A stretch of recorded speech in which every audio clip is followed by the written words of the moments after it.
Bonjour. Philippe, aujourd'hui, c'est un plat de fête.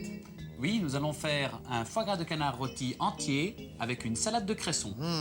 Philippe, on regarde toujours s'il n'y a pas de traces vertes. Quand il y a des petites traces rouges, on les gratte et on sépare le petit lobe du gros lobe. Et on garde le petit lobe pour une autre préparation. Là, c'est un foie gras de canard qui fait environ 500 grammes, 550 grammes. On va le faire poêler. Absolument. Avant de le mettre au four, on préchauffe le four à 180 degrés. 180 degrés. C'est parfait. J'assaisonne. Avec plaisir. On pose le foie dans une poêle anti-adhésive sur un feu moyen La partie qui est lisse, bombée, dessus, et dessus. Ça, c'est juste pour le saisir dessous. On va perdre un peu de gras qui va servir...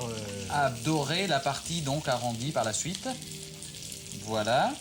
Donc maintenant, je retourne aussitôt, dès qu'il y a un tout petit peu de gras, et j'essaye de le dorer sur toutes les faces. sur toutes les faces en utilisant un peu l'arrondi de la poêle. Ça, c'est une bonne précaution de le poêler avant de le retirer dans le four, car comme ça, on le saisit un petit peu et ils font moins. Voilà. Et maintenant, on peut le mettre au four comme ça. Nous allons l'enfourner. Coloré d'un côté, une fois qu'on le retourne, on le met dans le four, préchauffé à 180. Pendant 10 minutes. Alors, si on a une poêle qui ne va pas dans le four, on le met sur la plaque du four. Donc nous transvasons le foie sur la plaque noire. On assaisonne le cresson pendant ce temps-là. Oui. Donc, on a trié une bête de cresson.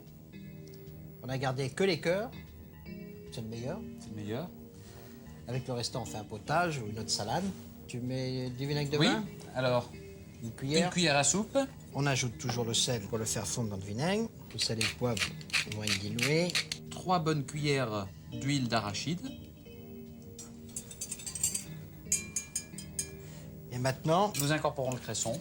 là, le foie gras à 10 minutes. On le retire de la poêle pour l'égoutter sur un papier absorbant. Maintenant, nous allons mettre du poivre, de la mignonnette de poivre noir et de la fleur de sel de Guérande pour apporter un peu de texture.